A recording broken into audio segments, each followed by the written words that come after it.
Gerbang Selamat Datang Kota Prabu Muli yang ada di Jalan Jenderal Sudirman, tepatnya di Tugu Air Mancur Cambai, roboh ditabrak truk kontainer kira-kira jam 3 waktu Indonesia Barat. Gara-gara kejadian itu, gerbang beton yang pakai plat baja dan merupakan ikon Kota Prabu Muli itu roboh, sementara truk kontainer katik muatan tadi masih kejepit di bawahnya. Cak mana tanggapan warga? Payuk kita simak dokin wawancaranya. Gerbang Selamat Datang Kota Prabu Muli yang berada di Jalan Jenderal Sudirman, tepatnya di Tugu Air Mancur Cambai, roboh ditabrak truk kontainer. Bagaimana perasaan Anda mendengar berita ini?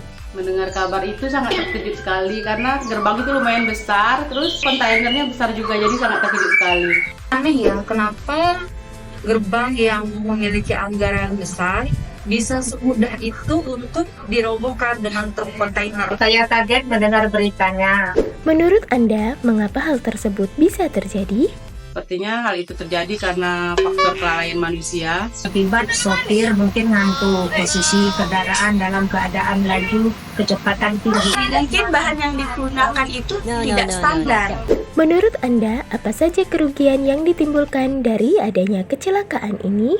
Sarana yang rusak, terus biaya tambahan untuk perbaikan kembali. Ini pasti berpengaruh banget kepada pengguna jalan. Kemungkinan pemerintah daerah akan mengeluarkan dana yang tidak terduga-duga sehingga menambah pengeluaran untuk pembangunan ini.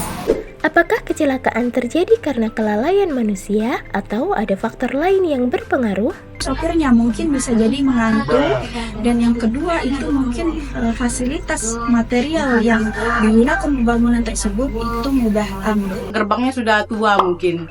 Bisa jadi karena bahan yang digunakan tadi tidak sesuai SOP dan juga ada kelalaian manusia yang terjadi di dalam pembangunan.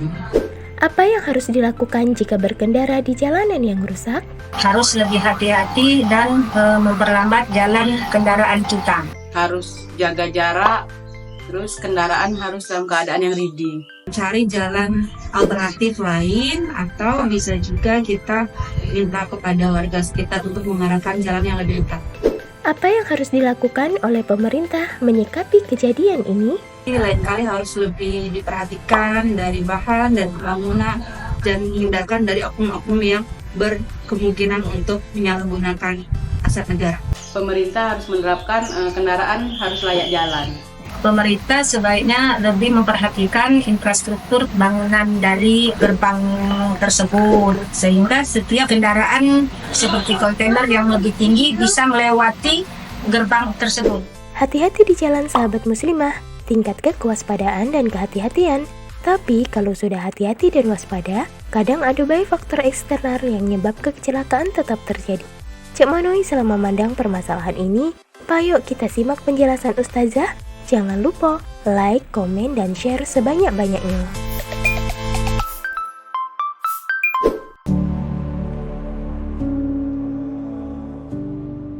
Muslimah yang dirahmati Allah, dalam menyikapi sebuah peristiwa kecelakaan, sudah pasti itu adalah musibah.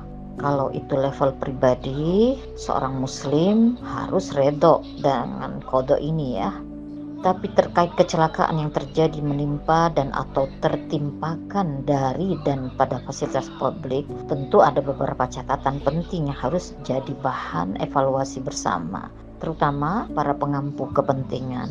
Kemudian terkait kendaraan yang overdimensi dan overload atau sering disikat dengan odol, sebenarnya negara sudah ada pengaturannya, yaitu Undang-Undang Nomor 22 Tahun 2009 tentang Lalu Lintas dan Angkutan Jalanan Raya, Pasal 207 dan Pasal 307.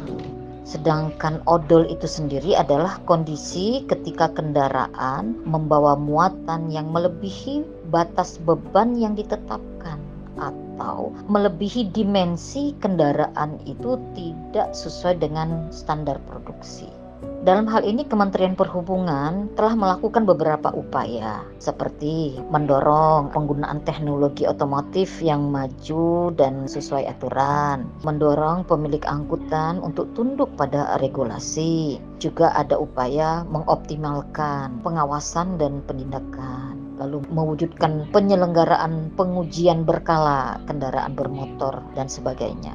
Muslimah yang dirahmati Allah, sebagus-bagus regulasi akan teruji pada penegakan sanksi ketika ada pelanggaran. Sementara dalam sistem politik demokrasi ada watak khas yang sulit dihindari oleh para pengampu kepentingan, yaitu sifatnya yang sangat transaksional. Maksudnya adalah sifat yang memberi peluang besar agar terjadi tawar-menawar. Ini merupakan residu dari mahalnya biaya kontestasi dan sirkulasi jabatan dalam politik demokrasi. Inilah yang menjadikan regulasi di sekitar transportasi ini sulit ditegakkan. Paradigma bernegara dalam perspektif Islam adalah negara itu sebagai pengurus atau pelayan urusan rakyat dan sebagai junah atau pelindung. Dengan perspektif inilah pada gilirannya negara benar-benar hadir untuk rakyat. Apalagi terkait alat transportasi yang overdimensi dan overload ini, negara akan sangat ketat atau optimal dalam pengawasan. Mulai dari produksi alat-alat transportasi tadi ya, sampai kepada uji kelayakannya dalam beroperasi. Karena sifat pelayanan tadi, maka negara akan menghindari segala bentuk kelalaian. Karena lalai dalam urusan ini berakibat fatal dan berpotensi menimbulkan bahaya atau yang high risk. Begitu juga dalam sumber pembiayaan infrastruktur dalam sistem khilafah dari Baitul Mal. Infrastruktur di dalam Islam adalah proyek pelayanan, bukan komersil. Sumber pendapatan khilafah juga banyak dan beragam. Misalkan dari pos pengelolaan sumber daya alam secara langsung oleh negara. Maka itu akan memungkinkan penyediaan infrastruktur terbaik dan berkualitas. Karena negara harus berada paling depan dalam bentuk pelayanan terbaik untuk transportasi, baik barang maupun orang dalam melakukan aktivitas keseharian mereka. Dengan demikian maka infrastruktur ketika dihadirkan, bahkan misalkan infrastruktur itu sangat dibutuhkan, kas negara dalam keadaan kosong, maka negara boleh menghutang yang aman, bukan hutang riba. Bisa jadi kepada para agniya yang ada di dalam negara Islam sendiri. Sehingga ketika kasnya sudah kembali normal, itu akan dikembalikan. Begitulah pengelolaan infrastruktur dan sumber pendapatan untuk mengadakannya di dalam sistem Islam. Inilah yang harus benar-benar kita perluas literasi kita sehingga bisa mendapat gambaran betapa Islam dengan segala perangkat aturannya dari Allah Subhanahu wa Ta'ala yang dibawa risalahnya oleh Rasulullah SAW akan benar-benar mewujudkan kemaslahatan rakyatnya berwarga negara beragama Islam maupun non-Islam.